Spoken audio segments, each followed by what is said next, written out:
बिस्मिल्लाहिर्रहमानिर्रहीम। अस्सलामु अलैकुम वरहमतुल्लाहि वबरकातुहू। आबिद राजा चैनल की तरफ से आज मैं अपने दोस्तों को अजान का जवाब और जन्नत, इस पर रसूल अल्लाह सल्लल्लाहु अलैहि वसल्लम ने क्या फरमाया वो बताऊंगा।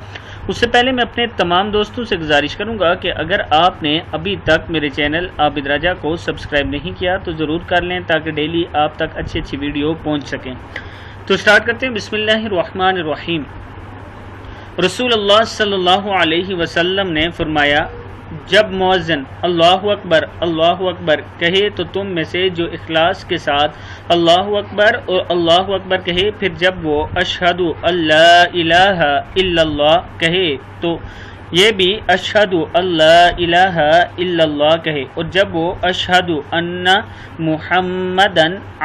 मुहम्मदर रसूलुल्लाह कहे तो ये भी अशहदु अन्ना मुहम्मदर रसूलुल्लाह कहे, जब वो हय्या अलस्सलाह कहे तो ये ला हौला वला कुव्वता इल्ला बिल्लाह कहे, जब वो हय्या अलल फलाह कहे तो ये ला हौला वला कुव्वता इल्ला बिल्लाह कहे, फिर जब वो अल्लाहु अकबर कहे तो ये भी अल्लाहु अकबर कहे, और जब वो ला इलाहा इल्लल्लाह कहे तो ये भी ला इलाहा इल्लल्लाह कहे। जिसने दिल से ये कलमात कहे वो जन्नत में जाएगा। सही मुस्लिम की हदीस है। मैं अपने दोस्तों से गुजारिश करूंगा कि इस वीडियो को आपने आगे ज़रूर शेयर करना है और ख़ुद भी इस पर अमल करना है। अस्सलामु अलैकुम वरहमतुल्लाहि वबरकातुहू।